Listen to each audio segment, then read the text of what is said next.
All right, ladies and gentlemen, we are back. I am not Chubby Chad, but hey, you have got Chubby Pudge here this week, and we've got a special guest. Big week coming up in the UFC fight worlds, and guess what? We have our very own past guest, I'm shaking the table. I'm so excited. We got our past guest, Mr. Ben Copher. But before we get into Ben talking, we got to thank some guys. Actually, just one guy. We've got a special sponsor on this for this particular show, which is Chubby Chad Sports, and that is Nimco Gas. Thank you, Ray and Bobby and everybody down at Nimco Gas. So if you need any gas, propane gas here, they're getting ready to wrap up, and I'm sure they're going to have a banner year. It's been cold, so be checking their rates all year. So you can give them a call at 740-596-4477. But get ready, Chubbies. Here we go with Ben Copher talking about Islam Makhachev and Alexander Volkanovski on the Chubby Chad Sports Show. Hello, and welcome to Chubby Sports Takes with Chubby Chad. Brought to you by Nimco Gas and Ray Chapman. Hey, if any of you guys that are listening to this show use propane gas, you got to give Ray a call at 740-596-4477. This show doesn't happen without Ray. Thanks a bunch, Nimco Gas. Support them, Chubbies. Ben. Yes, sir. Oh, you was moving around. I could hear you squirming around back there in excitement. You liked that little intro, didn't you? Yeah, it was great. Beautiful. That was beautiful. Good deal. Hey, what do we think? First of all, let's bring everybody up to speed. What kind of weight have you lost? You know, we got this little competition going on. Where are you, fatty? Yeah. Where are you? Let's see. I am about 14, 15 pounds down now since the start. All right. Okay. All right. So you are what, 273? Yeah, right in that range. So I'm yet to really turn it on, but it'll be coming up shortly. What are you doing? You're starving yourself, aren't you, Copher? No starving. Still getting plenty of calories in. Kickboxing, getting back into some weights because I've been out of the weights for quite some time. Just getting back into lifting, moving the sled, doing some kind of auxiliary lifts and stuff like that. Okay. Okay. So that's nothing too crazy. How many calories you eating a day? Probably 2,500 to 3,200, somewhere in that range. You're burning about 700, 800 probably. Well, on your workouts, you're probably burning 1,000, 1,100 on the day. Yeah, just from working out. And then construction world, you're always out moving around, running around doing stuff. Yeah. All right. Well, game on, fatty. It's all right. Yep. That's all right. That's all right. I mean, I got you by what, 15 years? What year was you born? Yeah. 96? 92. 92. So I got you by 11 years. I was born in 81. Okay. So you're what, Gotcha. 32? 30 on the nose. 30 on the nose. Yeah, I'm 40. I'm 41. Yeah. So I'm 41. Shoot. I was going backwards there. Okay. All right. Well, I haven't seen Massey. I haven't seen him. I've seen Prater. I saw Prater with you.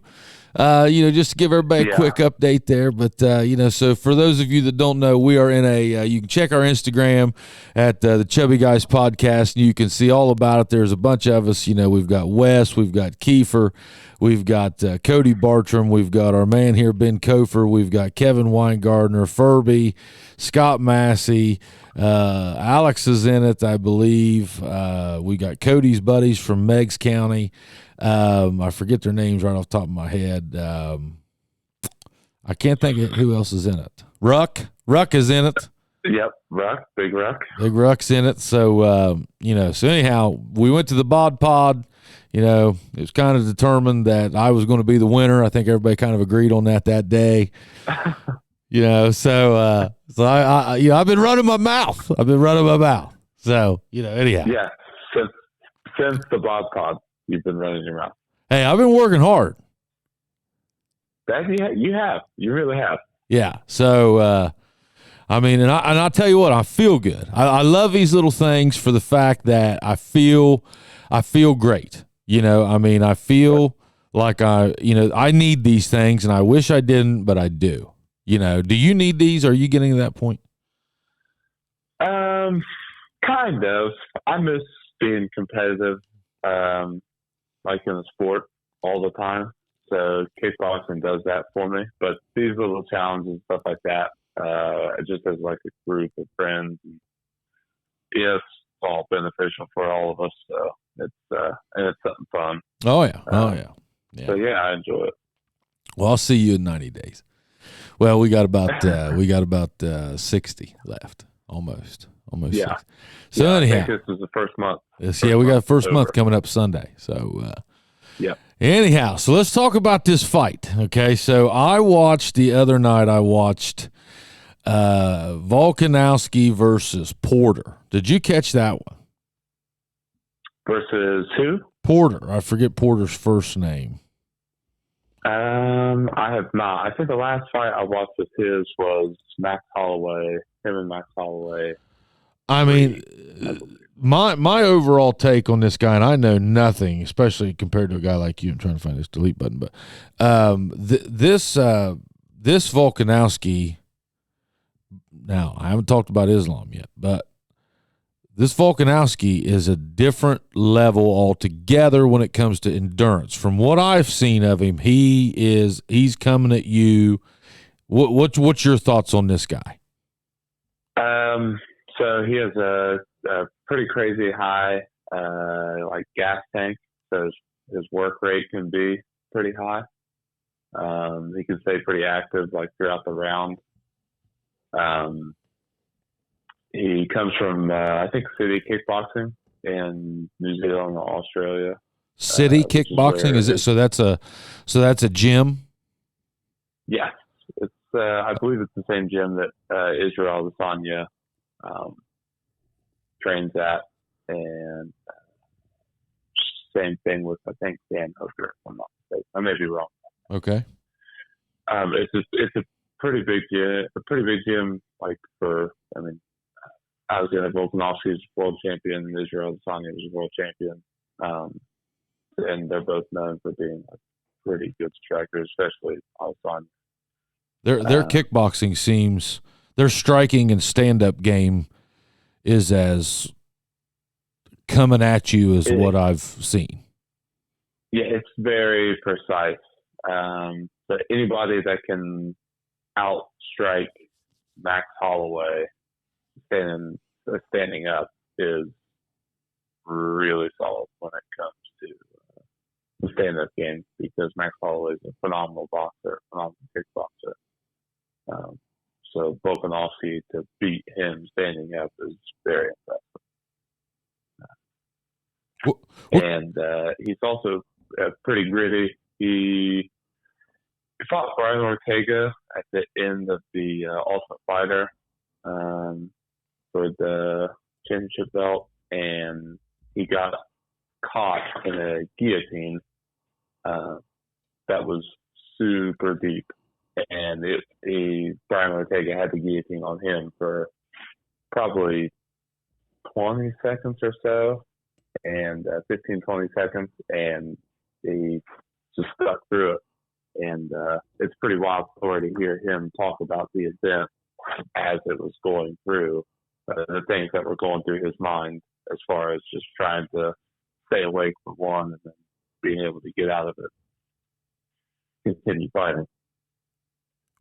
How do you think he'll handle do you think that Islam will just tie him up and just keep just putting that, just covering him up and just, not wrestling him, I don't want to say, but like just constant pressure? Do you think he'll stand up and try to, strike with him, or do you think that he's going to try to take it? I mean, obviously you can't see if he's going to try to take it to the ground, but I mean, I don't know if you call them Russians or, but him and Khabib, both coming out of the same camp, they both just seem to just attack your body, like with their body.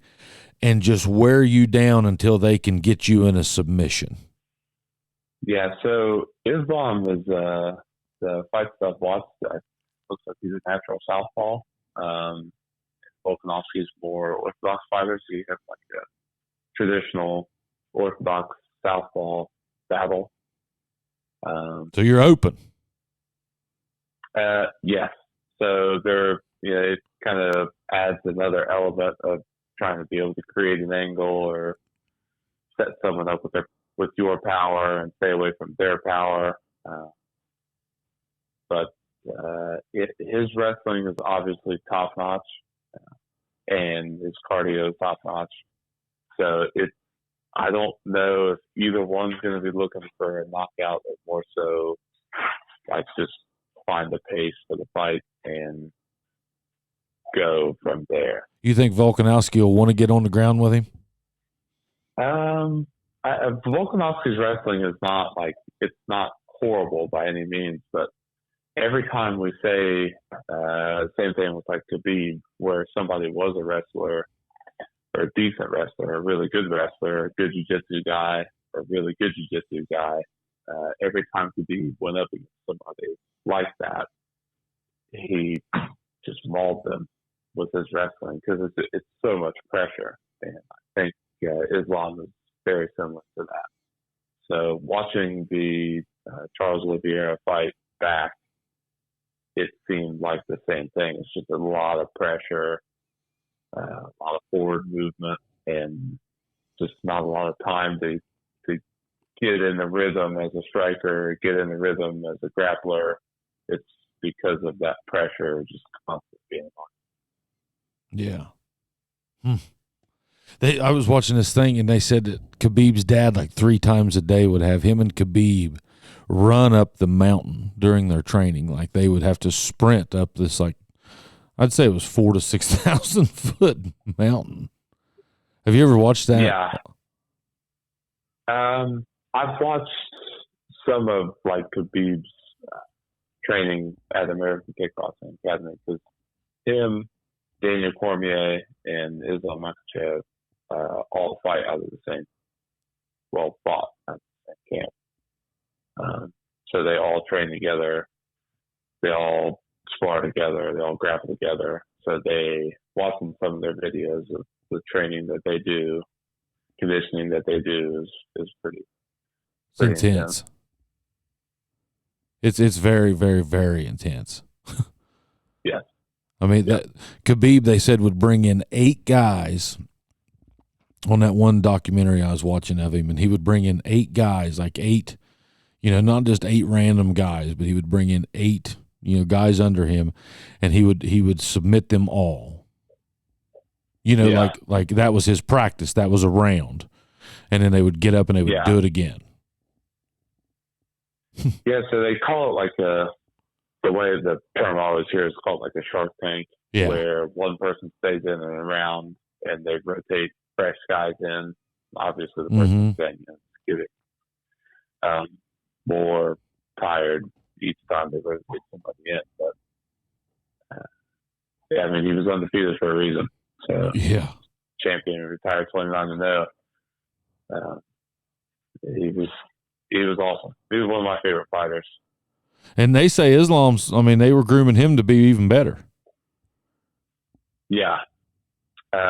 It certainly seems, listening to Khabib and Daniel Cormier talk about Islam Makhachev, they think that he's going to be better. And this is the guy, if everybody remembers, this is the guy that jumped over the cage and kind of sucker punched Connor whenever Khabib jumped and went after Dylan Dennis. And this was the guy that hit Connor, right? I'm not sure if it was the guy who hit Connor. I think the guy who hit Connor was also in the UFC, but I don't know if it was this long. But it was a wild series of events. I'm pretty sure that was him. I'm not 100% sure, but I'm pretty sure that was him. Okay. What's your thoughts on the Conor Chandler fight? Well, they're going to be the coaches in the UFC Contender Series or the Ultimate Fighter, and then they're going to have to square off at the end. Yeah. Michael Chandler, I really like the way he fights. It's I'm not doing it justice to say that it's super basic. He seems to lose his cool, I think. A little bit, but his striking is very it's like very simple, but it's really forceful, like perfected. Yeah. Robert Whittaker is another guy that's the same style kind of fighter where the combinations that they throw are very simple, but they're perfect. Like they're always in position, they're always under control, they're always precise. So I think that is really interesting, where you have guys that try and do a lot of things when it comes to striking. A lot of different looks, a lot of different stances, a lot of different speed, tempo, versus guys that say, all right, we're going to nail these 10 combinations and be perfect at those 10 combinations and go on from there. And just stick to those combinations and see, how far that will take them. Connor's got to lose some weight. I think step one to get to 170 because he looks very big. They say he was 195 or something right now. Yeah. He's large. It's always a huge draw. I think I saw something on Twitter that said that they are talking about renting out, or not renting out, using the Dallas Cowboys Stadium as the venue, which would be huge. Yeah, because they're usually in a $20,000 or $30,000 gate, or 20 or 30,000 person, venue. Yes. Yeah. But, they're not usually in something that'll hold 100. No, and Conor, I don't know. I don't like his style. I've never really liked his style. He's the ultimate trash talker. There'll never be another Conor. But I think he's 1-4 in his last 5 fights. I mean, the only person he's beat as of recently was Cowboys. Who? Donald Cerrone. Yeah. Who's retired. I mean, he was towards the end of his career. He's still a phenomenal fighter. How old is Cerrone? Towards the end of his career. Donald Cerrone, I'm not sure. He'd have to be late 30s, early 40s. How old is Cerrone? I'm gonna look at it. How old is Donald Cowboy Cerrone? There it is. How old is Cowboy Cerrone? He's not as old as what you think. He's 39. Yeah, because he's been in the game a long time. Yeah, he first began his career in 2006. Huh. Yeah. And Connor's what, 32, 33 probably? I'm not sure. You just don't know what you're going to get. And especially him coming off of the injury from the Poirier fight and takes all this time off. He blows up, gets really big. He's partying. He's partying. Yeah. He doesn't have to fight. He struggled at 170 before, like when he fought Diaz. He just didn't have the gas tank as well as he did at like 145, 155, and also didn't have the power that he had at 45 and 55. 15 pounds sounds like a big difference, but 15 pounds when you're talking at the highest level. That's a big deal. Fighting, it's a big deal. Yeah. Okay, so who's your pick in Volkanovski Islam? I like Islam because I like the wrestling. I like the pressure. All 3 rounds? Or all 5 rounds? Yeah. I think I don't know if it'll go distance. I say 2. I think it's going to go in 2. Yeah, it could be an early fight. I mean, he clipped Charles Oliveira was a really good just check left hook, or excuse me, right hook because it's southpaw. And Volkanovski's capable of doing that, though. Precise. He is. But he's also coming up in weight. But he's a big dude. I think he played rugby at like 205 or 215, 225, somewhere in that range. Okay. But he can put weight on. It's not a big deal. Okay. All right. Well, hey, we're going to have to check in. We got a lot of fights coming up this month, or within the next 4 weeks. You got the Connor, the Chant. Well, I don't know when that's coming up, but you've got after this Volkanovski and Islam. You've got what's some other ones? I took a screenshot of this the other day. There's a loaded card coming up, or there's some loaded cards coming up. John Jones and Cyril Gahn. Cyril Gahn. Which will be John's return to heavyweight. Which will be phenomenal. UFC and heavyweight, yeah. So he's a monster. Oh, here it is. He is. Yeah, that's on March the 4th.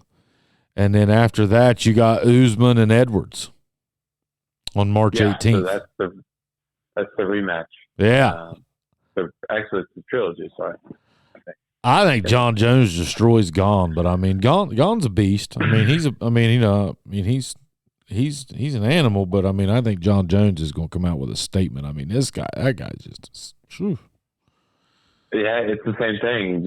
He's been 2.5 years off for a long time, but it's one of those things where just because you don't see it, you kind of forget how great they were, and he's come back and being rolled through the division. Yeah, I mean that guy's an animal. He's just an animal. He's an animal. All right, well, Ben Copher, ladies and gentlemen. So go in, eat you some ice cream, have Brooke get you some ice cream ready, maybe some pizza on it. You know, make sure you eat lots of sugar tonight, fatty. Okay. I wish. All right. Well, I'm done with you, Copher. Go eat. All right. Hey, I'll see you Saturday. All right, sounds good. All right, see you, man. See ya. See you.